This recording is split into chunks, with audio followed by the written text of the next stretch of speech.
Bien le bonjour, bonsoir pour tous ceux qui sont en ligne. Merci de nous rejoindre pour ce live de jeudi qualité de Miva Global Performance.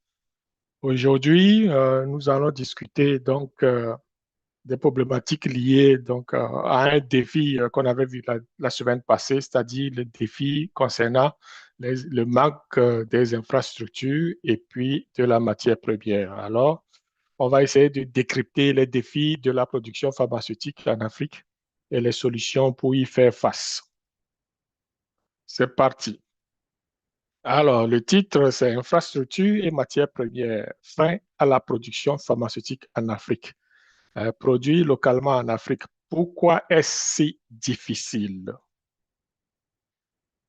D'emblée, un petit avertissement pour vous dire que l'activité de formation est organisée, réalisée, produite par Mivado Global Performance et que son contenu est dédié donc à vulgariser l'information sur le continent, c'est-à-dire que essayer de vulgariser l'information sur, sur la production pharmaceutique sur le continent africain. Et donc, la responsabilité de cette formation incombe donc à Mivado Global Performance et à son formateur, à ma personne, Kossi Mollet. Si je dois me présenter, parce que c'est déjà quelques fois que nous discutons en live tous les jeudis, mon nom est Kossi Mollet. Je suis chimiste euh, au Québec, au Canada. Je suis aussi certifié Lean Six Sigma Black Belt. Je suis certifié Project Management Professional et je suis également diplômé en biologie, en génie chimique. Et nous travaillons conjointement avec Mivado Global Performance, nos bureaux à Lomé au Togo et le bureau au Québec, Canada, pour satisfaire aux besoins de nos clients, c'est-à-dire des entreprises qui font affaire avec nous. Donc, nous œuvrons essentiellement dans la qualité et la validation, la gestion de projets, le développement de procédés liés à la production pharmaceutique.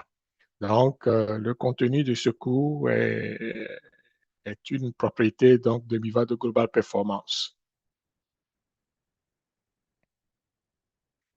Le plan de formation d'aujourd'hui a fait de ce live. Dans un premier temps, nous allons voir les défis liés à l'infrastructure.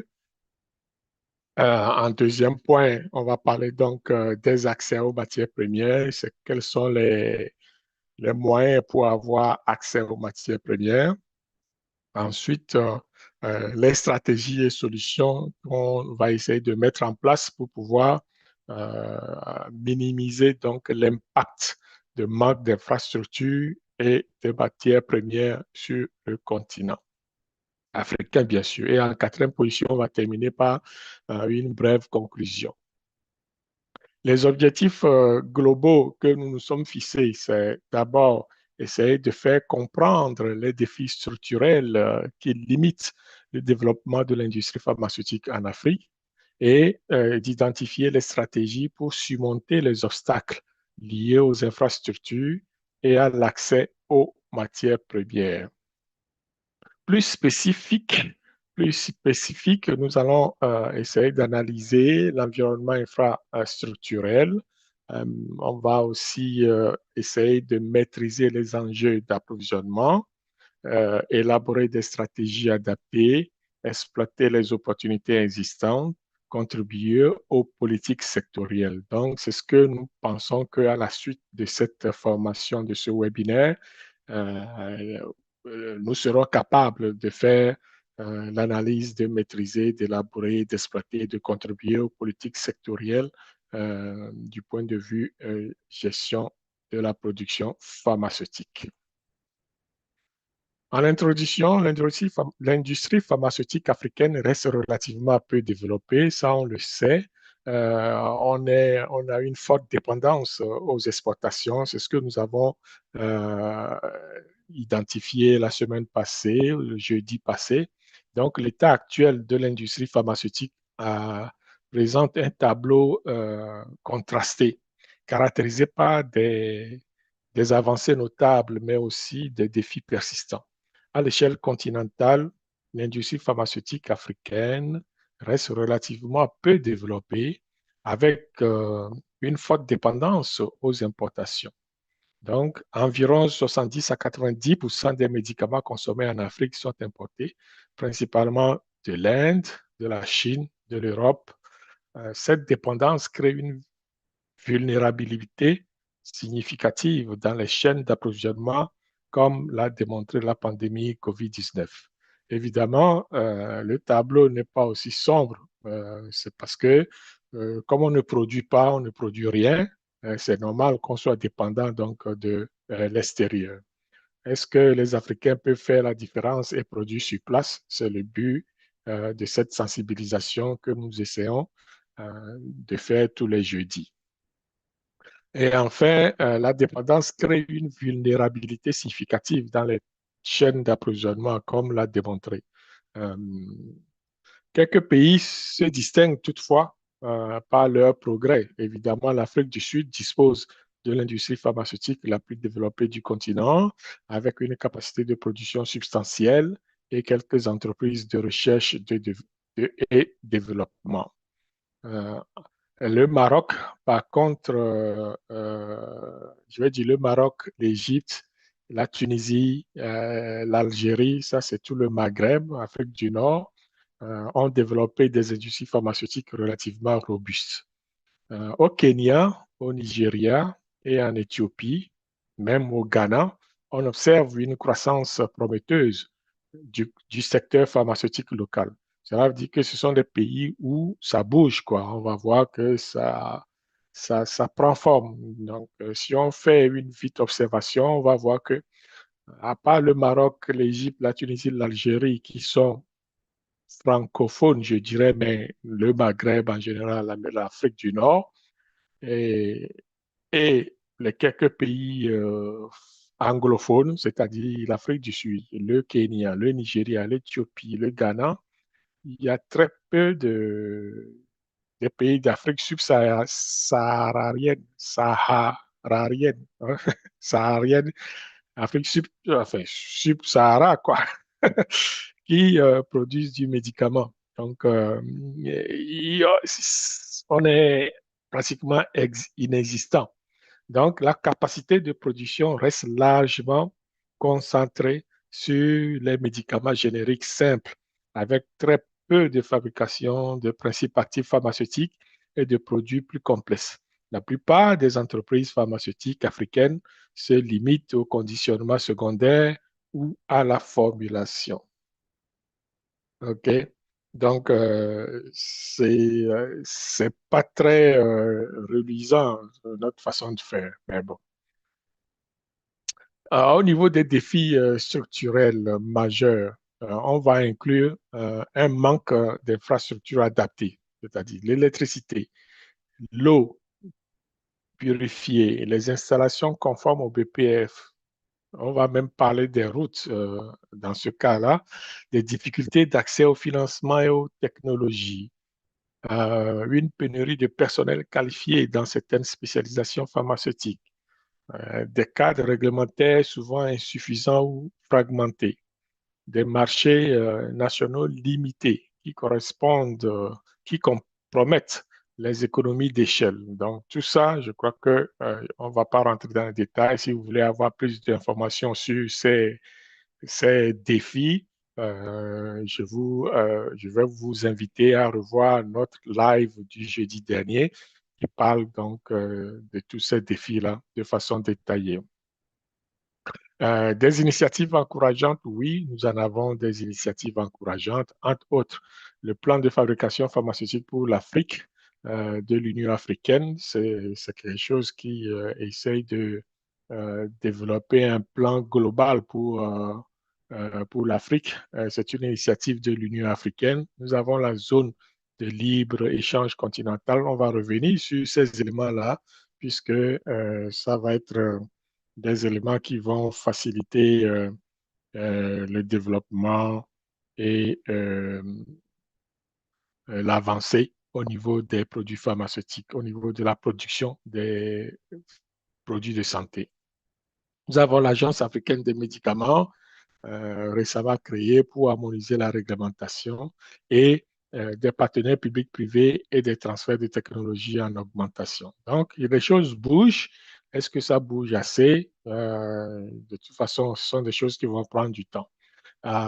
L'importance quelle est l'importance stratégique du développement d'une production locale? Sur le plan sanitaire, je crois qu'on peut améliorer l'accès aux médicaments essentiels, particulièrement dans les zones rurales et éloignées. On peut réduire aussi des ruptures de stock et mieux contrôler ou adapter les besoins épidémiologiques spécifiques au continent. On peut accroître la capacité de réponse vraiment rapide aux exigences sanitaires et aux épidémies locales. Donc, lorsqu'on produit nos propres médicaments, ce que ça entraîne, c'est qu'on peut avoir une diminution des risques liés aux médicaments contrefaits, plus fréquents lorsque les chaînes d'approvisionnement sont longues. Donc, si la production locale va quand même réduire les contrefaçons des médicaments. C'est essentiel de le souligner parce que sur le continent, je crois que les médicaments contrefaits deviennent quand même importants et que ça gangrène le continent. Au niveau stratégique, euh, on peut noter aussi au niveau stratégique, c'est-à-dire sur le plan économique, il y a des importances à noter, à savoir la création d'emplois qualifiés et développement d'une main-d'œuvre spécialisée. C'est important, on dit, on ne peut pas faire la production pharmaceutique sans la main-d'œuvre, sans le personnel qualifié, tout va ensemble et que lorsqu'on fait ça, on va permettre une réduction donc des sorties de devises liées aux importations pharmaceutiques massives. Euh, on va générer de la valeur ajoutée locale et diversifiée au niveau de nos économies. Donc, c'est très important. Ça facilite, je vais dire, le développement des pays aussi, parce qu'on est très avancé au niveau de la production pharmaceutique. Donc ici, on peut noter aussi le potentiel d'exportation vers d'autres pays africains et marchés émergents, c'est vrai. Comme on l'a souligné lors du live du jeudi dernier, on peut, au lieu de fragmenter notre marché, on peut envisager, c'est ça la ZLE-CAF, c'est-à-dire la zone libre d'échange au niveau du continent africain, va permettre donc d'avoir un plus grand marché pour pouvoir distribuer nos produits locaux. Ensuite, ça peut donner envie à d'autres personnes, à d'autres personnes comme des investisseurs à venir investir directement dans le pays ou à faire des transferts de technologie. Donc, ce sont des éléments qui permettent d'avancer plus rapidement. Sur le plan de la souveraineté que tous les pays réclament, je sais que c'est important, c'est essentiel. On va noter une réduction de la dépendance extérieure pour des produits de santé critique. On va renforcer la sécurité sanitaire nationale face aux perturbations des chaînes d'approvisionnement mondiales. On va accroître la capacité de négociation au niveau des marchés internationaux. Puis, on va assurer une protection contre les fluctuations des prix et les ruptures de stock, par exemple. Euh, donc, ce qui va nous permettre d'avoir une autonomie dans la définition des priorités thérapeutiques adaptées aux besoins locaux. Sur le plan scientifique et technologique, il y aura un développement de capacités et de recherche, d'innovation adaptées aux maladies tropicales qui sont actuellement négligées.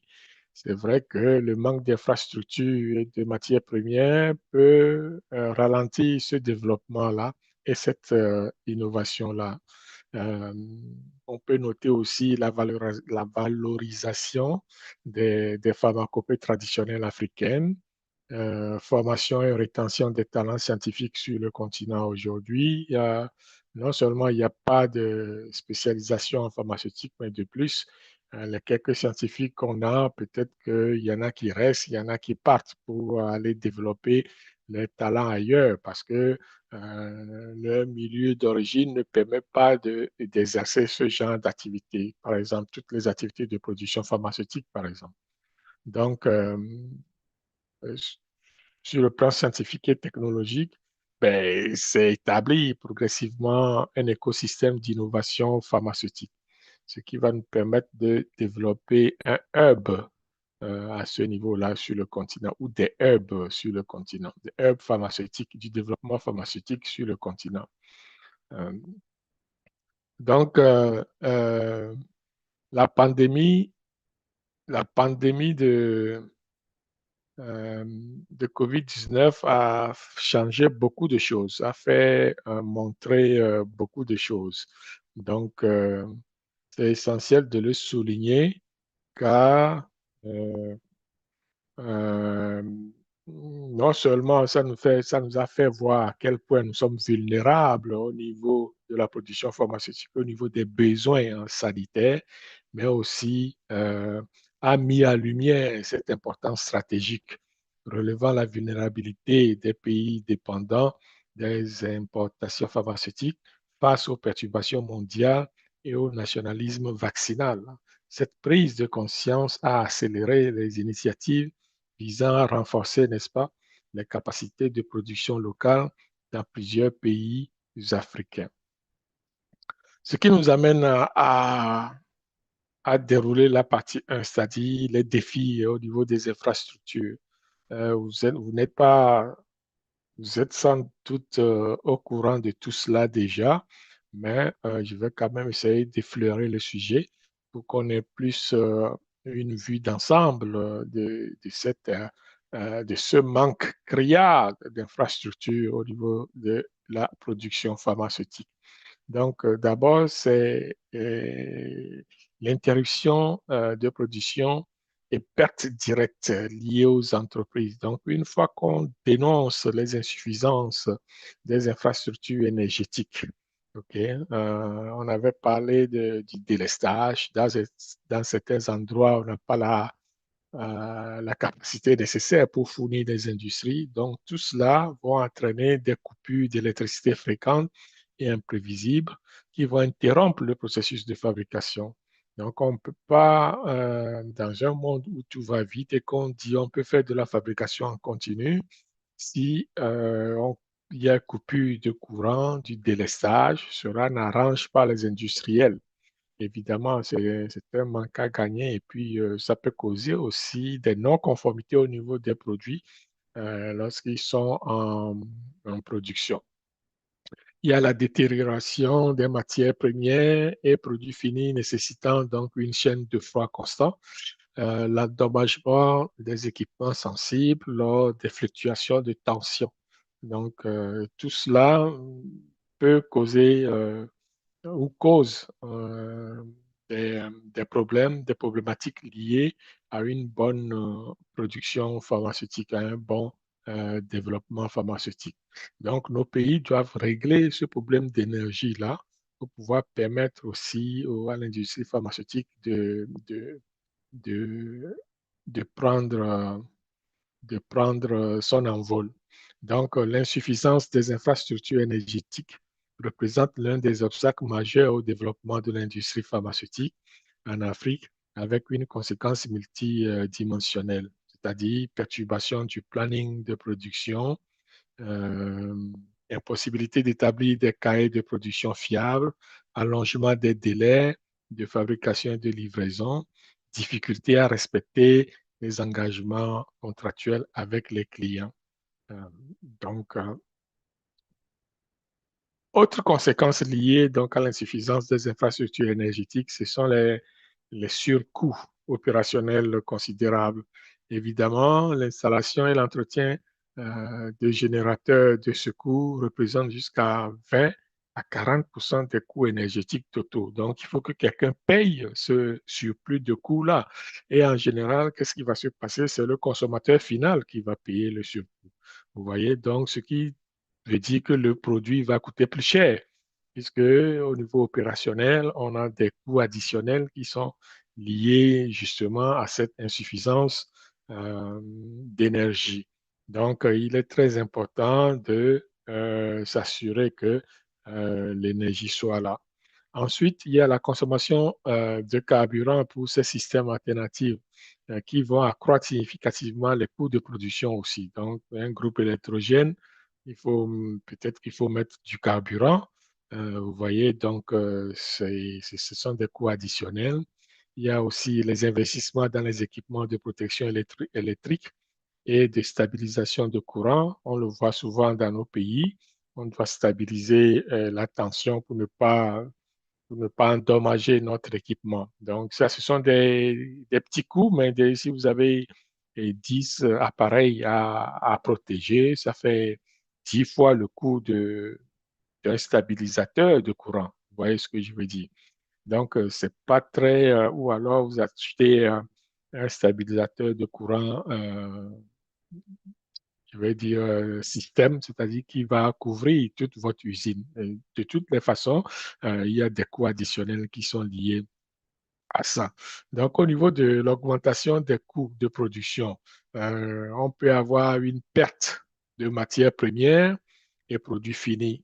Aujourd'hui, à 5, c'est estimé de 5 à 15% du volume total, donc d'une production pharmaceutique. Vous voyez, il peut y avoir une hausse des rejets et des non-conformités nécessitant des retraitements coûteux. Donc, imaginez, vous êtes en production et que tout d'un coup, il y a coupure d'électricité. Donc, cela veut dire que tout le lot que vous êtes en train de fabriquer, soit c'est perdu, soit c'est non conforme, soit il faut faire un retravail là-dessus. Donc, dans tous les cas, il y a une perte qui est là. C'est coûteux en temps, en ressources humaines et en matière. Donc, il faut que quelqu'un paye tout ça. Et même si on paye, ça n'avantage pas toujours l'entreprise parce que au lieu de fabriquer en continu, on a des séquences de coupures, etc., qui entravent le bon déroulement des opérations. Donc, il faut trouver une solution à cette coupure d'énergie et aussi avoir une fourniture d'énergie assez, assez stable, je vais dire. Donc, tout ça va entraîner une diminution de la productivité globale donc d'une installation, forcément, forcément. Le manque d'infrastructures énergétiques va aussi entraîner des non-conformités aux normes internationales. Évidemment, il va y avoir difficulté à maintenir les conditions environnementales stables qui sont requises par les bonnes pratiques de fabrication. Vous voyez? Donc, impossibilité de garantir la stabilité des procédés critiques sans alimentation énergétique fiable. C'est ce qu'on dit depuis le début. Sans apport d'énergie stable, on ne peut pas garantir la stabilité de nos procédés. Donc, c'est très important d'avoir cette source d'énergie-là.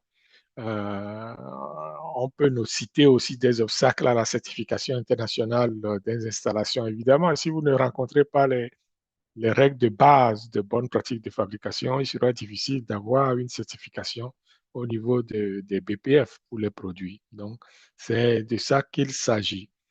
Conséquences directes sur les processus de fabrication de ces banques d'énergie, c'est qu'on peut endommager les machines sensibles lors des fluctuations de tension et de redémarrage brusque. Il peut y avoir justement l'usure prématurée des équipements soumis à des cycles marche-arrêt fréquents. Il peut aussi avoir difficulté, on peut avoir la difficulté donc d'étalonnage et de calibration, même de validation des instruments de mesure et de contrôle. En- dans certaines conditions, on peut avoir altération donc, des matières premières et des produits donc, qui seront dégradés. Donc, dégradation des substances actives et excipients thermosensibles, rupture de la chaîne de froid pour les vaccins et produits biologiques. On peut dénoter aussi la modification des propriétés physico-chimiques des produits en cours de fabrication. Donc, tout cela, ce sont des choses réelles, enfin, des activités, des faits réels qui peuvent survenir lorsqu'il y a rupture d'énergie ou de courant euh, dans une région donnée où on a des industries pharmaceutiques. On peut aussi noter l'implication sur les opérations et la conformité, la perturbation du planning de production, etc. Donc, on peut avoir une impossibilité d'établir des calendriers de production fiables, allongement des délais de fabrication, défis de conformité réglementaire, etc., etc. Donc, les conséquences sont énormes, vous voyez, par rapport à cette insuffisance énergétique. Pardon.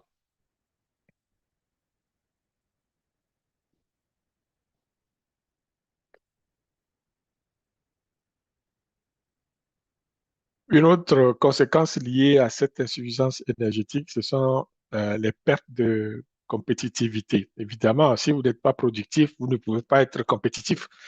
Euh, c'est aussi simple que ça. Et aussi, un, vous n'êtes pas productif. Deux, vos produits vont coûter cher à la sortie à cause des surcoûts liés à l'énergie.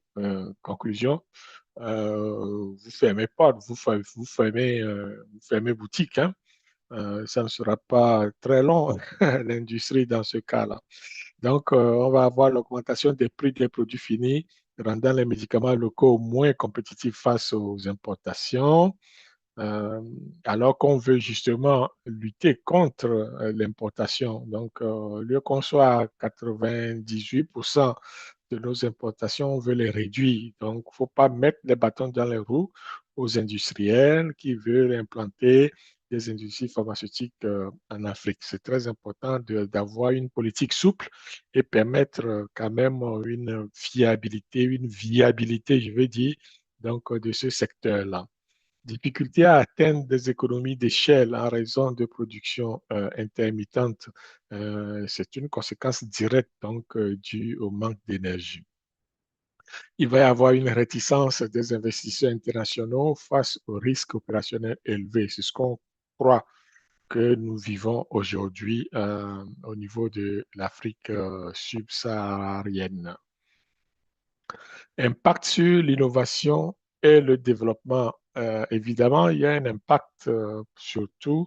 Il va y avoir une possibilité de déployer certaines technologies avancées qui requièrent une alimentation électrique stable. C'est évident. Donc, il va y avoir une limitation des capacités de recherche et de développement. Il y aura une fuite des talents vers les environnements plus propices à l'innovation. Au niveau social et sanitaire, on va nommer peut-être trois éléments essentiels. On commence par la contribution à la persistance des pénuries de médicaments essentiels, la limitation de la capacité à répondre aux crises sanitaires et le désavantage compétitif chronique face aux importations. Les estimations indiquent que les coûts énergétiques représentent 15 à 25% des coûts de production pharmaceutique en Afrique, contre 5-10% dans les pays industrialisés, créant un désavantage structurel significatif, vous voyez, pour les producteurs locaux en Afrique. Donc, si on veut être compétitif, il va falloir qu'on rende le coût de l'énergie assez abordable, fiable et stable. Enfin, l'énergie doit être stable aussi pour pouvoir être compétitif. Sinon, on ne pourra pas changer de paradigme à ce niveau-là.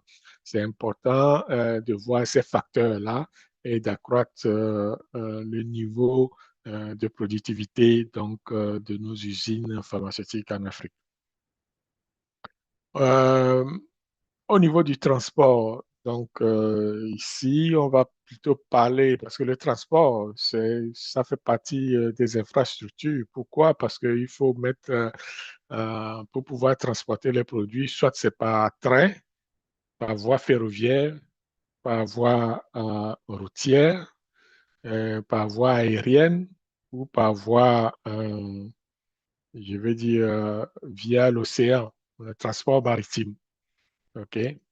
Donc, ce n'est pas sorcier. Si on n'a pas de route, on ne pourra pas. Aujourd'hui, grâce à la technologie, on peut penser aux drones. Donc, même ça, en Afrique, nous sommes encore en retard par rapport au développement des drones pour livrer des colis, des marchandises, des produits chimiques. Ailleurs, c'est avancé. Je crois qu'au Rwanda, on a un cas palpable, ce qui fait que dans les villages reculés, le Rwanda est capable de livrer des produits, des produits de santé via des drones. Donc, ça, vous pouvez aller chercher ça. Il y a un reportage là-dessus. Je ne sais pas qui a fait le reportage, mais bon, c'était assez impressionnant. Donc, le Rwanda est peut-être le seul pays aujourd'hui qui peut livrer des médicaments dans des zones reculées grâce à des drones. Donc, l'état des routes, il va falloir que nos gouvernements pensent sérieusement à cela pour rendre les routes sécuritaires et navigables, donc pour éviter les difficultés d'approvisionnement en matières premières. Il va y avoir aussi l'insuffisance d'infrastructures portuaires. On a parlé tout tantôt au niveau des ports, par voie maritime, c'est qu'il faut des ports pour pouvoir décharger les matières premières, les équipements, etc. Parce qu'il y en a qui pèsent très lourd et on ne pourra pas les amener par avion ou par autre moyen que ce soit. D'autant plus que la voie ferrée n'est pas très développée en Afrique, donc raison de plus. Ensuite, connectivité aérienne limitée, évidemment, c'est pas les aéroports, c'est pas tous les pays qui ont un aéroport international pour pouvoir desservir les porteurs, les gros porteurs aériens. Donc, tout ça, ce sont des défis que nous devons sérieusement euh, résoudre pour pouvoir avancer. Donc, c'est ça, les infrastructures, le manque d'infrastructures peut avoir un impact significatif sur la chaîne d'approvisionnement pharmaceutique, évidemment, au niveau des ruptures et retard des stocks.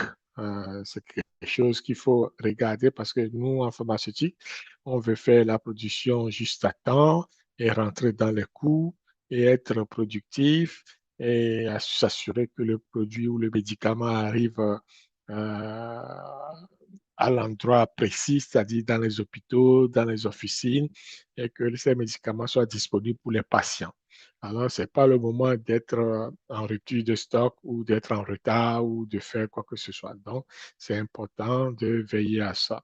Des surcoûts logistiques, on en a déjà parlé, donc tout cela va entraîner des surcoûts énergétiques. On disait que c'est de 15 à 20 plus cher nos médicaments en Afrique qu'ailleurs, qui sont de 2 à 5 dans les pays développés, par exemple. Donc, euh, tous ces manques-là, tous ces défis-là ont un coût. Veut pas.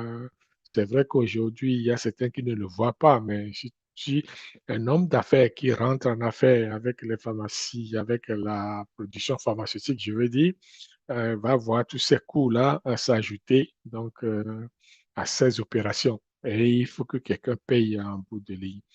Donc, c'est important de le souligner. Il va y avoir le problème de conservation. Évidemment, il y a certains produits ont besoin d'un environnement spécifique, des conditions environnementales précises pour leur conservation. Donc, ça me rappelle donc toutes les études de stabilité au niveau des produits. Donc, je crois qu'on va faire aussi un webinaire là-dessus au niveau de la stabilité des produits et voir comment est-ce que ça se passe parce que c'est très important la conservation des produits. Il n'y a pas que les aliments qui sont conservés à des températures adéquates, mais il y a aussi par exemple, les vaccins. Il y a beaucoup de vaccins puisque ces doses biologiques avec des protéines ne peuvent pas se conserver dans la chaleur, etc. Sinon, on dégrade les protéines. Donc, ça ne sera pas efficace après. Donc, on va les perdre. C'est pour ça que les conditions environnementales au niveau de l'entreposage ou de la conservation des produits est très, très important.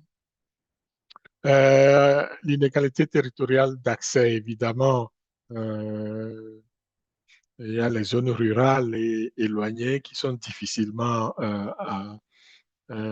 desservies à cause de l'état de la route, effectivement, et le manque d'infrastructures. Donc, il va y avoir concentration de la distribution dans les centres urbains, c'est ce qu'on voit généralement en Afrique, impossibilité de garantir une couverture nationale homogène.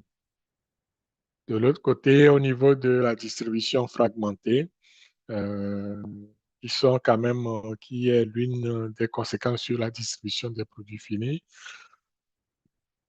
il y aura une multiplication donc des intermédiaires pour atteindre les zones isolées, ce qui va rendre complexe, n'est-ce pas, la traçabilité des produits et accroître de ce fait le risque de circulation des produits contrefaits. C'est lié, hein, tout est lié ici parce que si vous n'arrivez pas à bien distribuer, ben, la contrebande rentre en jeu. C'est un terrain fertile. Donc, on n'arrive pas à couvrir, à surveiller, à faire la traçabilité des produits à cause de manque d'infrastructures, tout simplement. Donc, il est fort probable que c'est ce qui se passe actuellement dans la plupart des pays africains au sud du Sahara. Euh, une autre conséquence liée à cela, c'est l'impact économique. Évidemment, ça va créer un vide. La création d'un vide économique, c'est un manque à gagner d'office.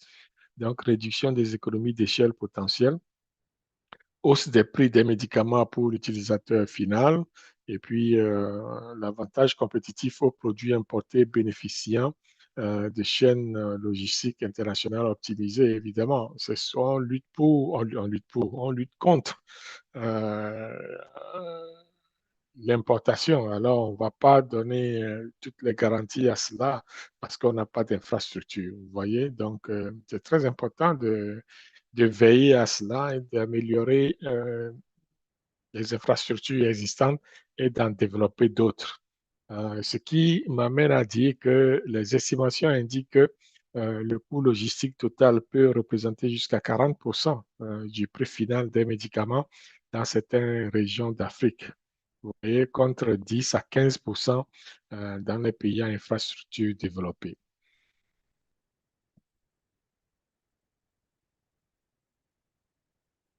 Au niveau de l'insuffisance des infrastructures de stockage spécialisées, on va noter que la capacité limitée des entrepôts pharmaceutiques est un élément essentiel. Alors, il n'y a pas beaucoup, je vais dire, des, des entrepôts spécialisés. Il n'y a pas beaucoup d'entrepôts spécialisés chez nous à cause justement de manque d'énergie, d'infrastructures routières, etc., etc. Donc, il va y avoir pénurie d'installations des entrepôts conformes aux bonnes pratiques de fabrication, l'insuffisance des espaces de stockage à température contrôlée, c'est surtout ça qui est important, et aussi manque de systèmes automatisés de gestion des entrepôts. Euh, Est-ce qu'on est en marge de la technologie? Je dirais oui, puisque dans la plupart des pays, les entrepôts sont automatisés, la gestion des entrepôts sont automatisés et puis les températures sont contrôlées. Si on n'arrive pas à faire ces éléments de base, ça serait difficile de maintenir euh, un entrepôt pharmaceutique digne de ce nom euh, qui a qui est caractérisé comme étant un centre BPF. Donc, l'industrie a besoin de faire des efforts et aussi le gouvernement pour aider à mettre en place ce genre d'entrepôt. Et on peut nommer ici aussi le problème d'infrastructure des installations existantes, difficulté à maintenir l'hygrométrie, c'est-à-dire l'humidité appropriée dans les climats tropicaux, protection insuffisante contre la contamination environnementale et la sécurisation inadéquate contre les vols et les détournements.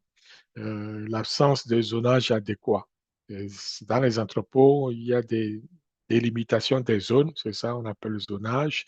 Donc, séparation inadéquate des zones de quarantaine par rapport au stockage et de distribution, manque d'aide dédiée aux produits spéciaux, psychotropes, stupéfiants, insuffisance des zones de réception et d'expédition adaptées. Donc, dans une installation pharmaceutique, euh, oui, on voit la coquille de l'extérieur, mais à l'intérieur, ce sont des segmentations qui existent, c'est-à-dire il y a des zones qui sont dédiées à des activités bien précises. Donc, une zone pour les produits qui peuvent contaminer, qui peuvent être facilement contaminés, une zone au niveau de la réception, une zone au niveau euh, de l'envoi des matières ou des produits.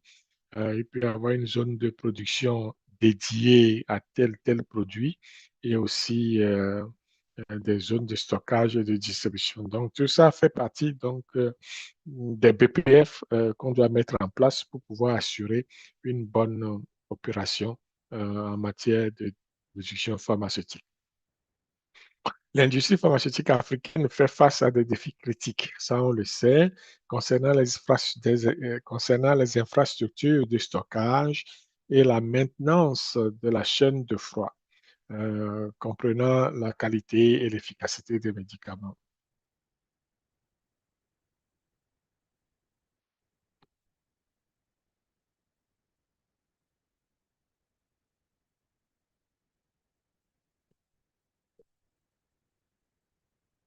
Une autre conséquence sur la distribution des produits finis due au manque d'infrastructures énergétiques, etc., c'est la couverture insuffisante et en chambre froide et réfrigérateur pharmaceutique. Comme on l'a dit, les vaccins, les produits biologiques, le sang, etc., etc., ce sont des éléments qui ne peuvent pas garder à température ambiante, sinon ça sera détérioré avec toute la température. Le climat de l'Afrique subsahara, c'est pas évident de garder tout ça. Donc, ça prend des enceintes réfrigérées ou des frigos, etc., pour pouvoir stocker ces produits-là. Donc, obsolescence des équipements existants et difficultés de maintenance, absence de redondance en cas de panne des systèmes primaires. Ce sont des éléments sur lesquels on doit discuter, parler, travailler, etc. Donc, chaque défi que nous citons dans ce live, normalement, peut servir de plan d'affaires pour un industriel. OK? À chaque fois que normalement, manque d'infrastructures, manque de sites, d'entrepôts, etc., normalement, pour vous, les jeunes qui sont intéressés à travailler dans le domaine, ce sont des opportunités d'affaires. Donc, l'essentiel, c'est d'avoir une vision et des objectifs assez précis et un plan d'affaires. Donc, on peut développer tous ces éléments-là, même en étant privé, ça, ou avoir un partenariat public-privé pour pouvoir développer les affaires. Euh, donc, on va voir que c'est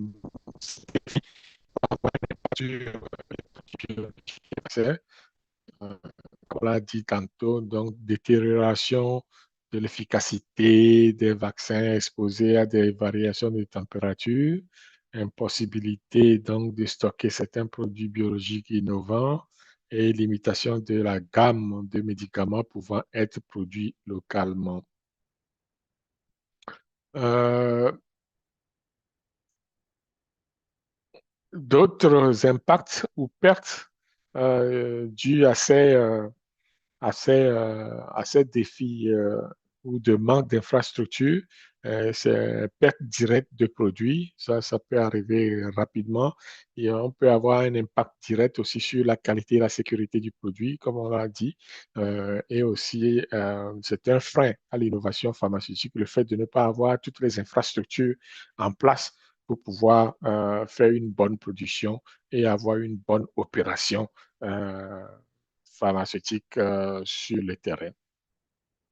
Donc, pour les pertes directes, on va juste dire que bah, la destruction des lots exposés à des conditions de stockage inadéquates, détérioration prématurée des médicaments réduisant leur durée de vie et aussi le gaspillage donc, des ressources déjà limitées. L'impact sur la qualité et la sécurité, des exemples comme des risques liés à l'inefficacité thérapeutique des produits mal conservés. C'est tantôt, j'ai parlé de la stabilité, c'est justement ça. On peut aussi dénommer le développement potentiel donc, des résistances microbiennes. C'est un fait, parce que si le produit n'est pas bien conservé, d'autres bactéries peuvent pousser là-dedans. Donc, c'est aussi important de bien conserver les produits. Ensuite, on peut noter aussi un défi de traçabilité et de rappel des lots. L'obstacle à l'innovation pharmaceutique, évidemment, tous ces défis vont entraîner un frein au développement des médicaments biotechnologiques requérant une chaîne du froid rigoureuse. Il va y avoir une difficulté à introduire des traitements innovants, thermosensibles. Il y aura une limitation des partenariats avec des entreprises pharmaceutiques internationales. Et les études indiquent que jusqu'à 25% des vaccins peuvent être gaspillés en Afrique en raison des défaillances de la chaîne du froid. Vous voyez? Tandis que le coût des pertes médicamenteuses liées aux conditions de stockage inappropriées est estimé entre 10 et 15% de la valeur totale des stocks pharmaceutiques. C'est énorme. C'est énorme comment les conditions environnementales ou les conditions climatiques peuvent entraîner une détérioration donc, des produits pharmaceutiques. Ce qui nous amène à la partie 2, accès aux matières premières. Euh, Évidemment, pour faire une production pharmaceutique, il n'y a pas que ces deux éléments-là, mais aujourd'hui, c'est ce qui nous intéresse, c'est-à-dire les infrastructures et puis la matière première. Ce sont les bases. Si vous n'avez pas une bonne infrastructure pour faire la production et vous n'avez pas de matière première pour faire votre produit, il sera très difficile de travailler ou de développer une usine pharmaceutique. On l'a déjà dit, on est très dépendant de l'extérieur pour tout ça et c'est valable pour les matières premières aussi, non seulement pour les produits finis, mais aussi pour les matières premières. Vous allez voir qu'au Nigeria, malgré son potentiel industriel, le Nigeria va importer environ 70% de ses médicaments sur une valeur annuelle dépassant 60 millions de dollars US. Et en Éthiopie, la dépendance est estimée à plus de 85%. OK? Avec une facture d'importation environ 300 millions de dollars US par an. C'est énorme. Donc, c'est peut-être des sous qu'on peut investir chez nous en Afrique pour pouvoir développer nos industries. Au Kenya, l'importation pharmaceutique est estimée, les exportations pharmaceutiques sont estimées à 500 millions de dollars US annuellement, représentant 75% de sa consommation malgré une industrie locale en développement. C'est énorme. Le Ghana, par contre, a des importations pharmaceutiques représentant plus de 70% du marché local, avec des importations principalement indiennes, donc d'origine indienne. C'est énorme, tous ces chiffres-là, quand on s'attarde sur eux. Et c'est de l'argent, hein, beaucoup d'argent qui sont euh, injectés donc, dans l'approvisionnement des médicaments à l'extérieur. Donc, cette dépendance, évidemment, va causer un déséquilibre au niveau économique des pays, n'est-ce pas?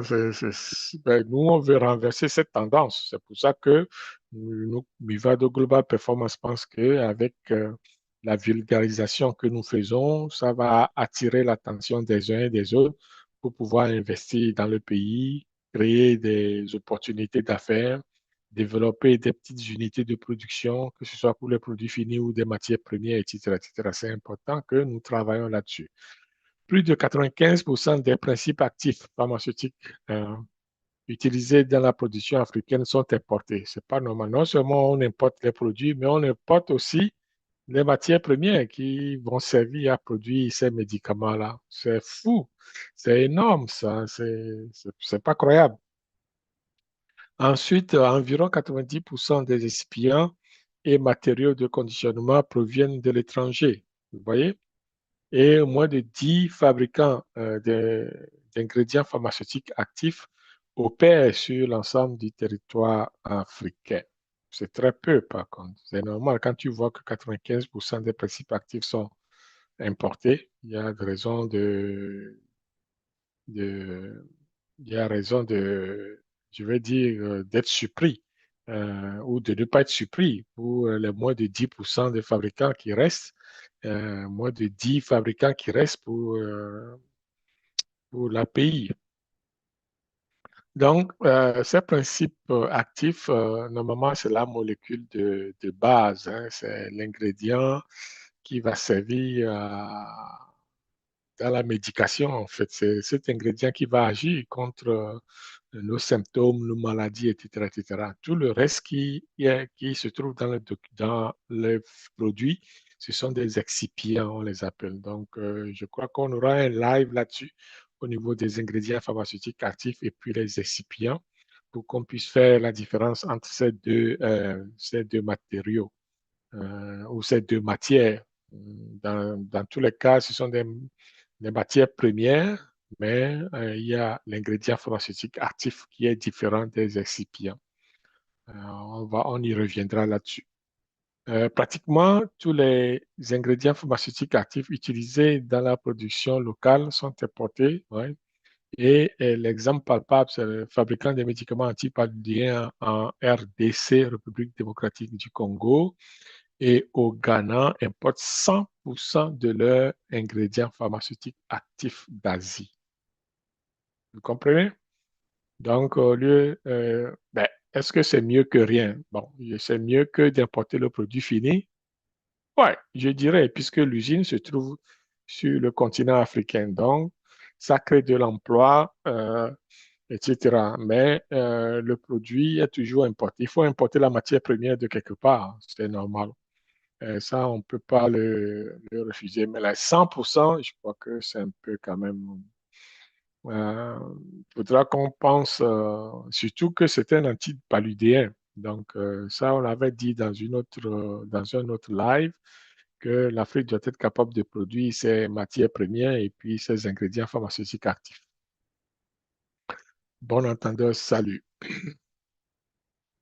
Alors, les principales sources d'approvisionnement de ces matières premières, on va dire que 60% proviennent de la Chine, 25 à 30% donc de l'Inde et le reste de l'Europe et d'autres pays. Donc, c'est comme ça la répartition de ces matières premières, d'importation des matières premières. Et ce n'est pas moi qui le dis, hein, c'est le rapport de l'OMS avec le PNUD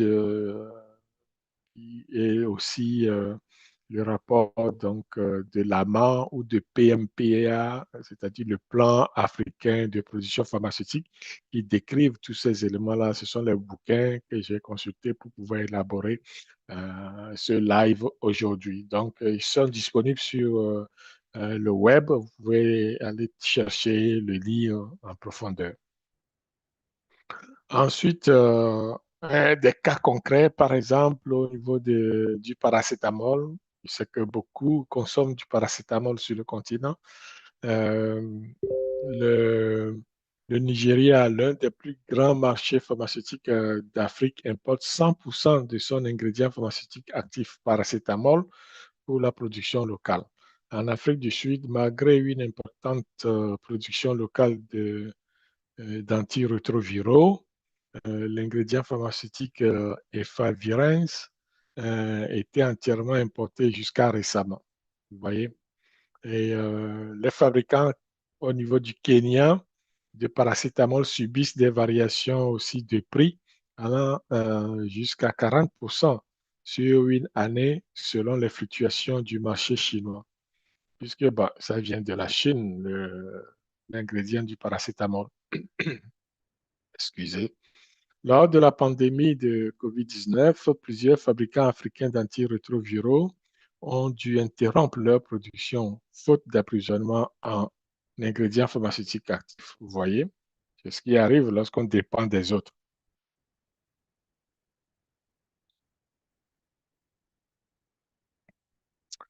Au niveau des antibiotiques essentiels, les fabricants égyptiens d'amoxicilline dépendent à 100% des importations d'Asie. En 2000 En 2022, une pénurie mondiale d'amoxicilline a particulièrement impacté la production nord-africaine avec des hausses de prix dépassant les 200%. Les fabricants sénégalais, l'Institut Pasteur de Dakar, malgré sa capacité de production de vaccins, importe tous les antigènes et adjuvants.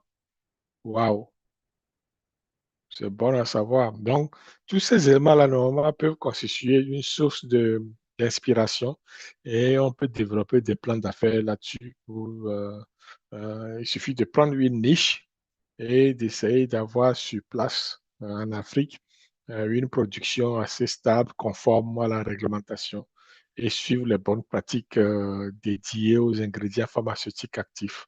Et puis, ben, on va faire son petit chemin comme ça, hein. Donc, la suite, c'est que le projet de production de vaccins COVID-19 en Afrique du Sud a été retardé par la dépendance aux importations de composants clés, évidemment. Euh, Ça va de soi. Donc, ce sont des choses qu'on veut, des tendances qu'on veut renverser. On veut améliorer toute cette chaîne d'approvisionnement au niveau des matières premières, au niveau des produits finis, pour pouvoir permettre à l'Afrique d'avoir des produits abordables et de qualité pour pouvoir soigner les gens. La conséquence ou les conséquences de cette dépendance, c'est qu'il va y avoir vulnérabilité aux fluctuations internationales en 2020 jusqu'en 2021, les prix des ingrédients pharmaceutiques actifs ont augmenté de 30 à 120% suite aux perturbations liées à la COVID-19. Les fabricants ghanéens ont rapporté des retards d'approvisionnement atteignant 4 à 6 mois durant cette période. On a aussi des impacts sur la compétitivité. Au Maroc, les coûts des matières premières représentent 60 à 70% du prix final des médicaments génériques. Les fabricants éthiopiens signalent une possibilité de négocier des volumes suffisants pour subvenir, pour obtenir des prix compétitifs. Pardon. Donc, ce sont des conséquences réelles qui sont liées à ces dépendances-là. Une autre conséquence, c'est la contrainte au niveau des devises étrangères. Évidemment, la plupart des pays africains n'ont pas de dollar comme monnaie, hein. Donc, et la commerce internationale jusqu'à aujourd'hui, euh, c'est un dollar américain, puisque c'est la monnaie de référence. Euh, Dieu merci, aujourd'hui, il y a les BRICS qui essayent d'avoir des moyens alternatifs pour pouvoir commercer entre eux. Et ça sera intéressant que ça soit réalisé parce que on peut pas être, on peut pas être, je vais dire, dépendant de cette monnaie, etc. Ça crée des problèmes au niveau de certaines industries, surtout lors des commerces, lors des échanges internationaux, je veux dire. Au Zimbabwe, la pénurie de devises étrangères a provoqué l'arrêt temporaire de plusieurs lignes de production pharmaceutique entre 2019 et 2020. Vous voyez? Donc, c'est très important de régler les questions monétaires et au niveau des échanges commerciaux internationaux. Cette dépendance extrême aux importations de matières premières constitue l'un des obstacles fondamentaux au développement d'une industrie pharmaceutique africaine autonome et compétitive, nécessitant des stratégies coordonnées pour développer progressivement des capacités locales de production d'ingrédients pharmaceutiques actifs et d'excipients essentiels.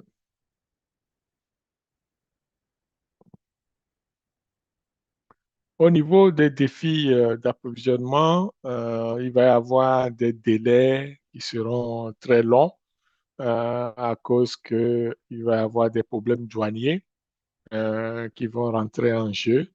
Donc, au niveau du dédouanement, on va compter 10 à 30 jours dans plusieurs pays africains, contre 1 à 3 jours dans les pays industrialisés. La différence est de taille, hein. Donc, c'est 10 fois plus long chez nous d'avoir son produit dédouané. C'est pas normal. Ça ne se peut pas. On ne peut pas être compétitif avec cela. La durée totale d'importation de la commande à la réception de 3 à 6 mois pour les matières premières pharmaceutiques. Encore une fois, c'est long. Je veux bien comprendre que ça ne va pas à la mer ou pas à l'océan, mais bon, encore qu'il faudra voir. Aujourd'hui, tout va très vite. Donc, 3 à 6 mois, c'est quand même des délais très longs de mon point de vue. Temps d'attente portuaire jusqu'à 20 jours dans certains ports majeurs comme Mombasa ou Lagos. Et non seulement tu as 10 à 30 jours pour le dédouanement, à rajouter à ça 6 mois pour la réception de la marchandise au port. Et quand ça arrive au port, ça reste là pendant 20 jours avant de faire le dédouanement. J'avoue qu'au niveau de la période de conservation des produits, il y a matière à se poser des questions. Il ne faut pas que la matière soit rendue à l'usine périmée. Donc, cela veut dire qu'il y a des défis à relever, des défis sérieux par rapport à l'approvisionnement. Donc ça, je le dis ici pour que si quelqu'un m'écoute, comme qui travaille dans un gouvernement, etc., de penser à ce que ces choses soient réglées rapidement pour pouvoir faciliter le développement du secteur pharmaceutique. C'est très important. Les délais d'importation et problèmes douaniers, c'est quelque chose que nous devons résoudre si on veut vraiment développer nos industries pharmaceutiques.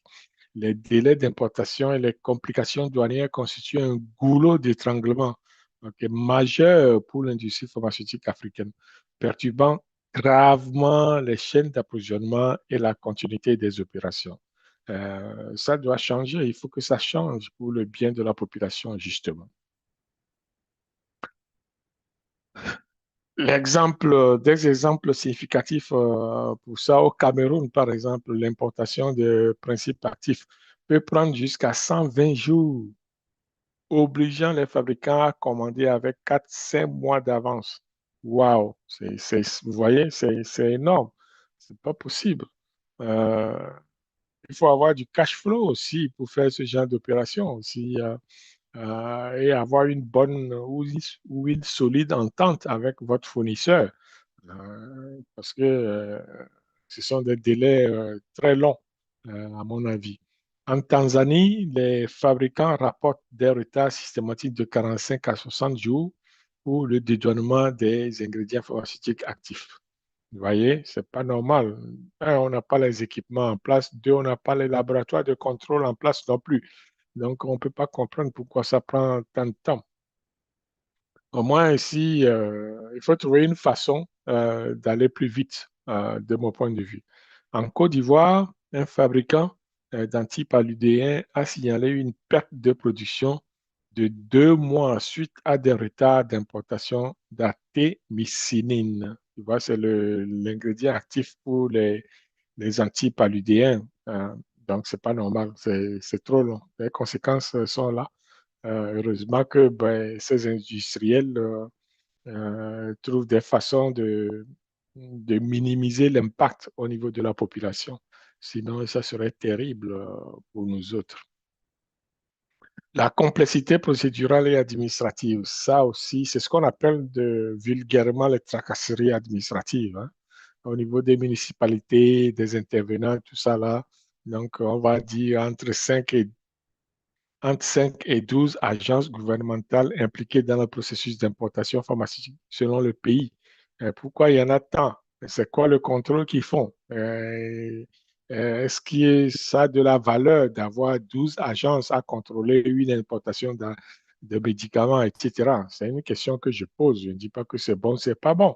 Je pose la question au niveau de la valeur ajoutée. Qu'est-ce que les 12 agences font et une seule agence ne peut pas faire? C'est juste ça. Il faut être efficace dans nos opérations. OK? Double contrôle. À quoi ça sert le double contrôle par les autorités douanières et sanitaires créant des redondances? Évidemment, on ne peut pas partager l'information ou on ne peut pas avoir un centre de contrôle dédié pour ces produits et avoir une source unique des données par rapport aux produits. C'est possible. C'est centralisé. Ça s'appelle la centralisation des données. Aujourd'hui, à l'aide du numérique, je ne peux pas croire qu'on va faire encore ce genre de double vérification. OK? Coordination insuffisante entre les différentes administrations, évidemment, on vient de le dire. Si les administrations ne se parlent pas et que les données ne sont pas centralisées, c'est normal que chaque administration va tirer la couverture vers son bord, évidemment. Ça, c'est pratiquement humain, ça. Donc, c'est au niveau des organisations, des gouvernements qu'il faut avoir une bonne façon d'organiser les administrations à travailler de façon synergique ensemble pour pouvoir partager les informations. Euh, On va dénoter aussi la documentation excessive. C'est quelque chose qui, toujours, ça fait partie des tracasseries administratives, hein, communément appelées, quoi. Donc, au Nigeria, l'importation d'un ingrédient actif va nécessiter en moins 20 à 30 documents différents. Tout ça, c'est ce que moi j'appelle manque d'organisation au niveau de l'opération, c'est-à-dire l'excellence opérationnelle n'est pas là. Du tout, du tout, du tout. C'est, donc, tu vas passer peut-être, si chaque document prend une journée, donc ça va te prendre 30 jours pour rassembler tous les documents. C'est pas normal. En Algérie, les fabricants doivent obtenir jusqu'à 7 autorisations préalables d'importation. À quoi ça sert? On se demande à quoi ça sert. Ça, c'est le manque de centralisation des données qui fait ça. Ou alors, c'est la bureaucratie. Vous voyez? Donc, chacun veut avoir le zèle sur l'importation. Ah, mais ça me prend ci, ça me prend ça, etc., etc. Donc, ouais, on peut centraliser ça au niveau de la douane, au niveau du commerce, peu importe comment on organise, mais ça prend une unité qui centralise les données que tous les autres vont chercher. On n'a pas besoin d'avoir cette autorisation. Normalement, on a l'autorisation d'importation et puis on a la licence des PPF pour faire une importation d'ingrédients actifs. Maintenant, si c'est une substance contrôlée, ben, tu peux avoir la licence particulière liée à la substance contrôlée et c'est tout. À part ça, je ne vois pas pourquoi il faut cette autorisation préalable pour avoir à importer un produit, un ingrédient pharmaceutique actif. En tout cas, il faut que les Algériens viennent m'expliquer ça. Et aussi les Nigériens, pourquoi ça prend 20 à 30 documents pour l'importation d'un API. OK? Au Kenya, chaque lot d'API importé requiert une autorisation spécifique, même pour les produits régulièrement importés. Bon, ça, c'est euh, oui, c'est une particularité. Cependant, la confiance n'exclut pas le contrôle. C'est pas parce que c'est régulièrement importé que c'est bon et que ça rencontre la loi. Donc, normalement, à chaque importation, vous devez démontrer que vous avez patte blanche. C'est comme ça que moi, je le vois. Donc, c'est tout à fait normal qu'à chaque importation, il faut que vous démontriez que c'est bon. Parce qu'après tout, ce sont des produits pharmaceutiques. Au niveau des inspections redondantes, on va voir qu'au Maroc, certains produits subissent jusqu'à 3 contrôles qualité successifs par différentes autorités. Mais pourquoi? La question, c'est pourquoi et comment ça se fait? Encore une fois, c'est une question de centralisation et d'organisation. En Afrique du Sud, les délais d'analyse en laboratoire des matières premières peuvent ajouter 2 à 4 semaines au processus, où c'est un manque de compétences ou manque d'équipement ou manque de réactifs ou les gens sont sous-effectifs. Donc, dans tous les cas, c'est pas normal que ça prend tant de temps, autant de temps. OK? Donc, Mivado est là si vous voulez qu'on vous aide à maximiser, à rendre plus efficaces vos opérations. Les ingénieurs de Mivado Global Performance sont certifiés Lean Six Sigma et ils peuvent vous aider à Black Belt et peuvent vous aider à rendre plus efficaces vos opérations. Je lance ça comme ça. Euh, Évidemment, le nerf de la guerre, les implications financières et opérationnelles. Les frais de stockage portuaire peuvent aller jusqu'à 5% de la valeur des marchandises pour les retards dépassant de 15 jours, évidemment. Le port, ce n'est pas gratuit. On a vu tantôt que ça peut prendre jusqu'à 20 jours. L'ingrédient pharmaceutique peut prendre 20 jours au port. Alors, si ça prend 20 jours au port, il y a un coût de stockage et de manutention, sûrement. Donc, c'est quelque chose à prévoir dans le budget et à transférer au client, puisque après tout, c'est le client qui paye, hein. On l'a déjà dit ici. Donc, c'est le client qui paye. Pénalité douanière pour erreur documentaire, 10-15% de la valeur dans certains pays, ce sont des coûts directs, tout ça, des services intermédiaires et de transitaires, 2 à 5% supplémentaires sur les coûts d'importation. C'est énorme. Euh, Immobilisation de capitaux pendant les longues périodes d'importation, euh, paiement anticipé des fournisseurs étrangers exigés avant expédition, coût de stockage des stocks tampons, souvent 6 à 8 mois de production. Tout ça font partie donc de ce que nous appelons impact sur la trésorerie. C'est ce que je disais tantôt. Tous ces défis ou le manque d'infrastructures et de matières premières peuvent avoir un impact terrible sur la trésorerie. Et puis les délais qui sont très longs.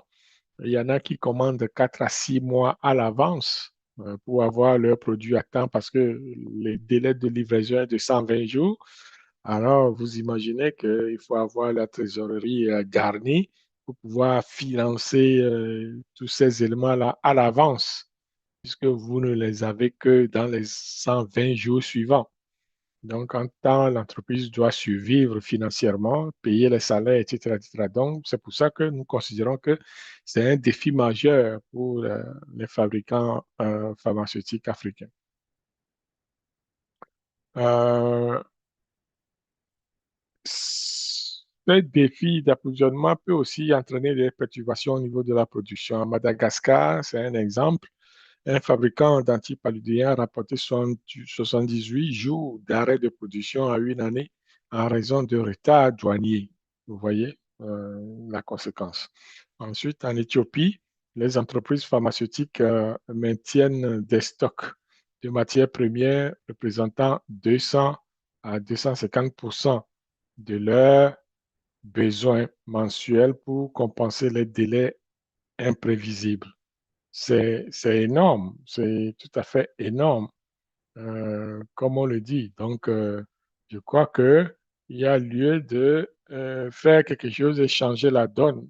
Ça sont des choses que les communs de mortels n'ont pas accès nécessairement, mais sauf que vous devez savoir si vous voulez rentrer en affaires avec ce genre d'activité, il faut savoir quel défi vous attend. OK? Donc, c'est important de connaître ces implications qui réduisent significativement l'agilité opérationnelle des fabricants pharmaceutiques africains et contribuent au désavantage compétitif face aux médicaments importés, souvent exemptés de certaines procédures complexes appliquées aux matières premières. En plus, certains produits finis qui sont importés ou les matières premières qui sont importées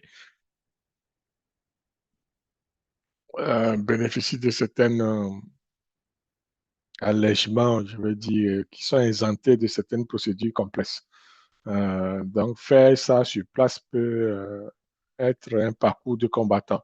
Mais bon, on ne va pas se décourager pour ça. Et c'est pour ça que nous faisons ce webinaire.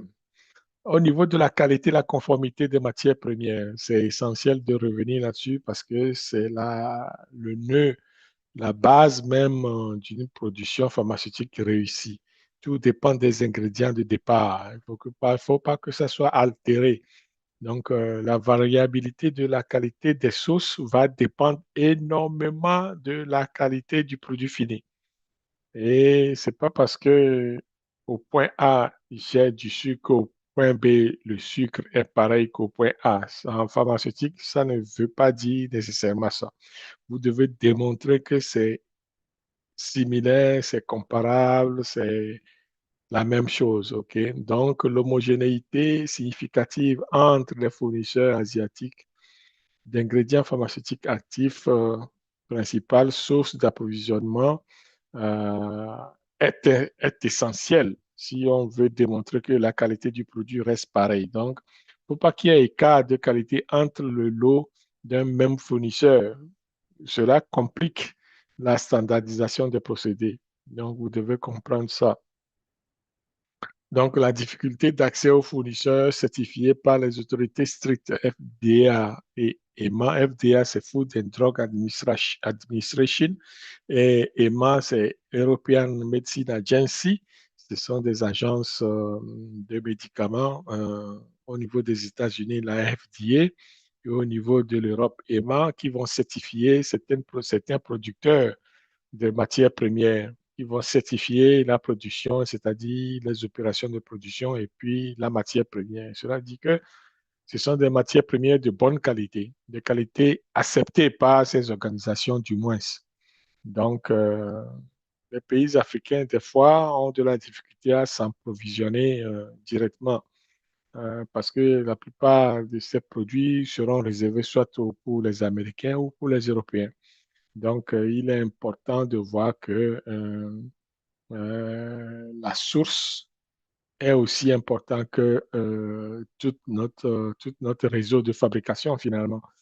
La source de la matière première, je veux dire. Donc, la question de la qualité et de la conformité des matières premières représente un défi critique pour l'industrie pharmaceutique africaine, avec des implications majeures sur la sécurité des médicaments et la viabilité donc, des productions locales.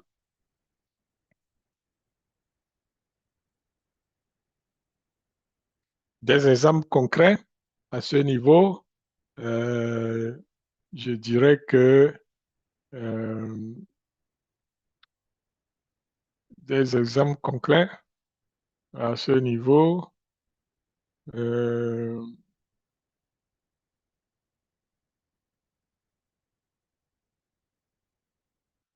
au Sénégal, un fabricant d'antibiotiques a dû rejeter 30% des lots reçus en 2021 pour non-conformité aux spécifications.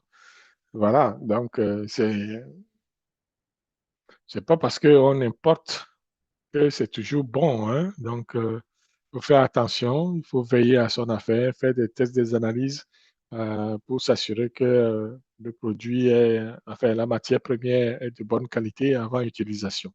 En Tunisie, des analyses ont révélé des variations d'impureté jusqu'à 200% supérieures aux limites acceptables dans les lots d'API anti-hypertenseurs. Donc, c'est à prendre au sérieux. Au Kenya, un fabricant a signalé des contaminations croisées dans des livraisons d'excipients compromettant plusieurs lots de produits. Donc, vous voyez, ici, on parle d'excipients et non de matières premières actives. J'ai déjà fait la différence entre ces deux matières premières.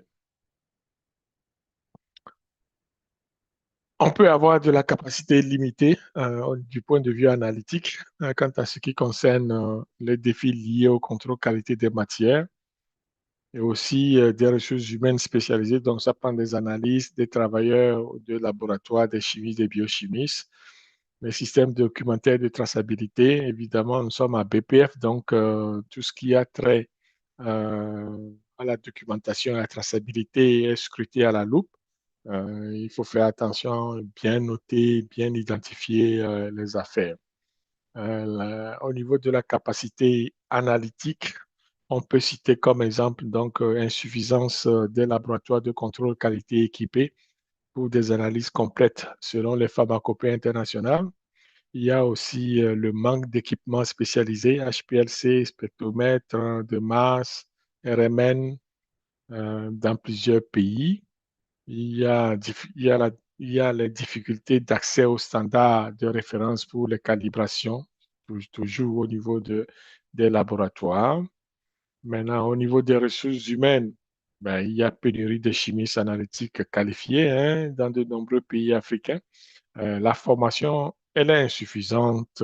C'est vrai qu'on va étudier dans les universités, on va avoir notre master 1, master 2, etc. Mais ces master 1, master 2 ne sont pas adaptés sur le terrain. Donc, on a besoin de formations adéquates, d'analyse des matières premières, des équipements d'analyse. La personne qui sort en master 2, est-ce qu'elle connaît la manipulation d'un HPLC? Si c'est oui, c'est bon. Si c'est non, voilà, on ne peut pas travailler, on ne peut pas lui donner l'équipement à travailler. On va parler aussi donc de roulement élevé du personnel qualifié dans certains départements de qualité. Du point de vue système documentaire, la documentation est incomplète. Euh, fourni par certains fournisseurs à bas coût. Il faut faire attention avec qui on traite pour ne pas avoir ce genre de problème. Donc, lorsqu'on fait une commande, il faut s'assurer d'avoir toute la documentation de conformité du produit.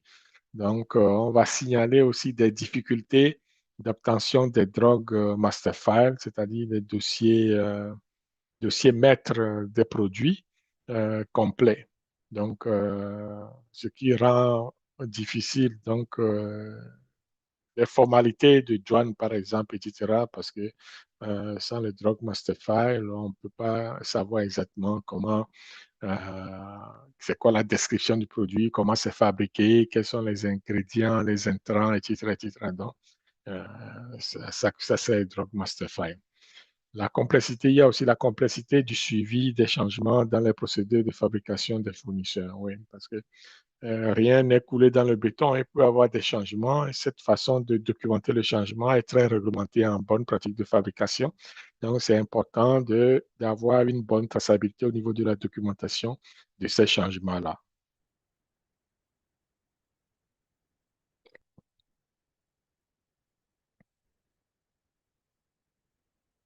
Sur la production pharmaceutique, il y a des conséquences évidemment de la non-qualité ou de la non-conformité des matières premières. Donc, en tout premier lieu, il y a un impact sur le coût de production. Donc, le surcoût lié aux tests supplémentaires sont de 5 à 15 du prix des matières premières. On va dénoter des pertes financières dues au rejet de l'eau, jusqu'à 20 des approvisionnements dans certains cas. Il y a des investissements défensifs dans des stocks de sécurité pour compenser les rejets potentiels. Ensuite, l'autre problème, c'est le défi de reproductibilité des procédés. Donc, on sait qu'en pharmaceutique, euh, on doit qualifier ou valider la reproductibilité des procédés. Cela veut dire qu'il faut que le procédé, à chaque fois qu'on fait le mélange, la compression, etc., qu'on ait le produit tel que enregistré selon l'autorisation de mise en marché. Donc, à chaque fois, on doit avoir les mêmes attributs de qualité pour ce produit-là. Donc, s'il y a des changements en cours de route au niveau du procédé, il faut que les changements soient documentés. Cela doit s'avérer car le procédé est validé. Donc, on ne peut pas changer des éléments de ce procédé comme on veut. Donc, il y a une nécessité d'ajustement constant des formulations pour compenser les variations qualitatives. Là, on va le démontrer via la validation du procédé ou la validation du produit. Et puis, il y a des difficultés d'optimisation des procédés de fabrication. Il y a des risques accrus d'échec lors des validations de procédés.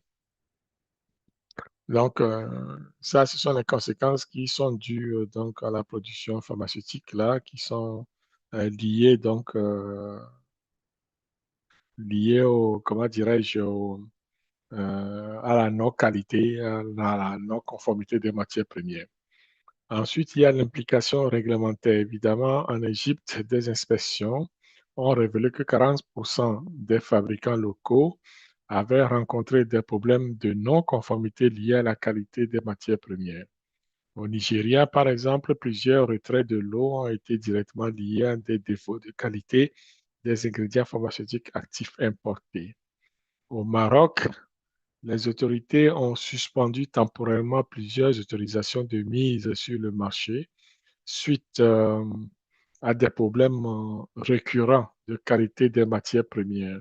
Cette problématique de qualité et conformité constitue un cercle vicieux. L'accès limité aux fournisseurs premium pousse vers les sources moins fiables, générant des problèmes de qualité qui détériorent la rentabilité et limitent davantage la capacité d'investissement dans des matières premières de meilleure qualité. Maintenant, on va parler donc du potentiel de production locale d'ingrédients pharmaceutiques actifs. C'est important que nous essayons de changer le paradigme et puis s'assurer que au moins, il faut que c'était ceux-là qui sont possibles. En fait, ces ingrédients pharmaceutiques actifs qui sont susceptibles d'être produits sur le continent africain, soient fabriqués sur le continent africain, justement. Donc, parce que nous avons des ressources naturelles valorisables, ok, qu'on peut valoriser et puis qu'on peut développer nous-mêmes avec des îlots d'expertise établis, ce qui va entraîner des coûts potentiellement compétitifs si tout ça se développait sur, sur le continent. Donc, le développement d'une production locale d'ingrédients pharmaceutiques actifs en Afrique représente une opportunité stratégique alors majeure, bien que confrontée à des défis significatifs. Ok. Donc, au niveau des ressources naturelles valorisables, nous avons une richesse en biodiversité inexploitable ou des molécules d'origine naturelle. Nous avons aussi de la disponibilité de certaines matières premières végétales, artémisinine en Afrique de l'Est, plantes médicinales au Maghreb. On a aussi des ressources minérales utilisables pour certains excipients et intermédiaires chimiques. En ce qui concerne les îlots d'expertise établis, en Afrique du Sud, on a des capacités existantes pour certains ingrédients pharmaceutiques actifs antiviraux et antituberculeux. En Égypte, on, on a la production d'intermédiaires chimiques pour antibiotiques. Au Maroc, c'est le développement récent de capacités pour des ingrédients pharmaceutiques actifs pour les cardiovasculaires. Par contre, au Ghana, il y a des investissements récents dans des installations pilotes pour des ingrédients pharmaceutiques antipaludéens. Le volet coût potentiel compétitif. Donc, il y a des avantages comparatifs en termes de coûts énergétiques dans certains pays, Algérie et Égypte. Par contre, le coût de la main-d'œuvre favorable comparé aux producteurs asiatiques demeure une question importante. Euh, Cependant, on peut optimiser donc, toute la logistique potentielle via la proximité des sites de formulation qui sont sur place. C'est ce que nous croyons. Au niveau des projets phares en Afrique, euh, nous avons le Ketla Fela en Afrique du Sud, projet d'État pour la production d'ingrédients actifs antirétroviraux. Nous avons le Sidi Abdellah en Algérie, zone industrielle dédiée incluant des capacités de production des ingrédients pharmaceutiques actifs. Il y a une initiative, l'AGRE au Ghana, production pilote d'ingrédients pharmaceutiques antipaludiques, et un projet Kilimanjaro en Tanzanie, Kenya, qui est une collaboration régionale pour des ingrédients pharmaceutiques actifs essentiels. En troisième partie de quelques stratégies et solutions, je suis sûr qu'on a déjà parcouru tout ça et que vous êtes déjà au courant de tout cela. C'est au niveau des infrastructures de stockage et des chaînes de froid. Donc, on a des initiatives régionales quand même qui contribuent à rendre ça plus adapté, plus souple, plus compétitif. C'est l'initiative régionale et continentale de la PMPA, c'est-à-dire le plan de fabrication pharmaceutique pour l'Afrique. C'est une initiative donc de l'Union africaine. Nous avons la zone de libre-échange continental africaine aussi, qui est là pour créer un grand marché de libre-échange intercontinental africain. Au niveau du PMPA, donc je vous ai donné, vous avez le plan qui est sur le web, hein. Vous pouvez aller chercher ça et le lire. C'est le document, c'est sa page couverture qui est là.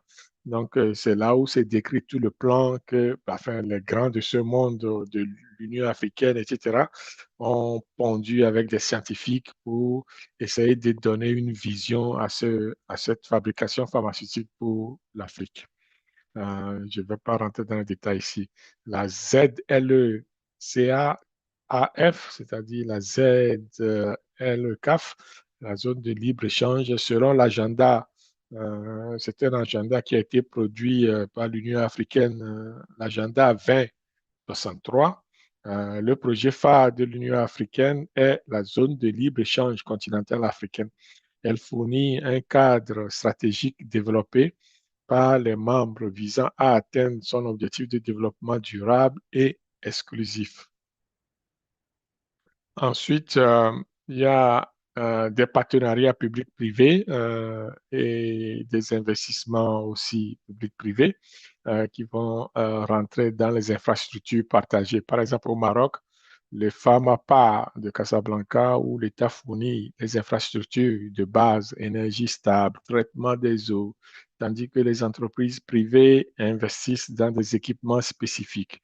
Euh, c'est très bien comme relation, comme partenariat public-privé. C'est à encourager. Au Sénégal, la plateforme technologie partagée pour la production de vaccins à Diamniadio, combinant financement public pour les infrastructures critiques et expertise privée pour les équipements spécialisés, et aussi à encourager. J'encourage aussi cette zone industrielle pharmaceutique en Tunisie qui est dédiée à des infrastructures énergétiques et redondantes. On a vu tantôt que l'énergie fait défaut beaucoup souvent et passionnément en Afrique. Donc, s'il y a des partenariats publics-privés dans ce sens, on ne peut que l'encourager. Toujours dans le partenariat public-privé, nous avons les facilités de contrôle qualité mutualisées. Au Kenya, le laboratoire national de contrôle qualité modernisé via un partenariat public-privé est accessible aux producteurs privés. Dans une autre vidéo live du jeudi, on a parlé de ça, la mutualisation des ressources. Donc, c'est ça. En Côte d'Ivoire, infrastructure d'assurance qualité cofinancée par l'État et un consortium d'entreprises, c'est déjà ça, parce que ce sont des institutions qui coûtent cher, que ce soit au niveau de la mise en place et au niveau de l'opération. Au Ghana, centre d'excellence pour les tests de bioéquivalence développés avec des investissements mixtes. Voilà des partenariats. Au niveau des centres logistiques spécialisés, on va voir qu'au Rwanda, il y a une plateforme logistique pharmaceutique de Kigali, incluant entrepôts à température contrôlée gérés par un opérateur privé ou un opérateur privé sur infrastructure publique. Donc, je vous avais parlé tantôt qu'au Rwanda, ils peuvent desservir les populations éloignées avec des drones. Eh bien, c'est ça l'initiative. C'est un partenariat public-privé qui a permis d'offrir ce genre de services à la population qui sont éloignées. Donc, en Éthiopie, il y a un hub pharmaceutique aérien d'Addis Abeba intégrant des capacités de chaîne de froid financés conjointement par le public et le privé, justement. En Égypte, zone économie du canal de Suez, incluant infrastructures logistiques pharmaceutiques dédiées. Donc, c'est un bon résultat donc, de partenariat public-privé. En résumé, le temps passe vite. Il est question de noter que à travers ce live de ce jeudi, nous avons parcouru les déficiences infrastructurelles critiques donc, du continent et que cela nous a permis de mettre l'accent sur les dépendances extrêmes aux importations en matière première, justement. Donc, ce qui a pour impact un potentiel de ralentir le potentiel euh, de développement pharmaceutique. Mais grâce à un partenariat public-privé, on peut voir qu'il y a des modèles de collaboration qui surgissent et qui permettent de faire des avancées notables dans ce que nous appelons l'approvisionnement en matières premières et le développement des infrastructures donc, en Afrique. Donc, cela conclut notre intervention de ce jour, de ce live du jeudi, du 20 mars 2025. Donc, merci beaucoup à vous. Merci d'avoir passé le temps avec nous et nous sommes à la période des questions. Voilà. Vous pouvez nous joindre aussi via notre site internet www.vivado.com et nous laisser un message ou alors commenter nos vidéos sur YouTube ou alors sur Facebook. Ça nous ferait plaisir de lire vos questions et de vous répondre. C'est très important que vous nous souteniez dans cette alternative.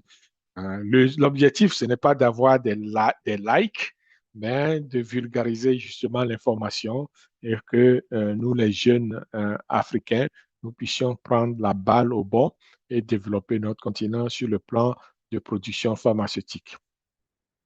Sur ce, n'oubliez pas que les 9, 10, 11 avril 2025, nous avons notre masterclass donc à Lomé au Togo sur les techniques de production pharmaceutique. L'objectif, c'est de parcourir toute la stratégie de transfert de technologie dont on parle tant.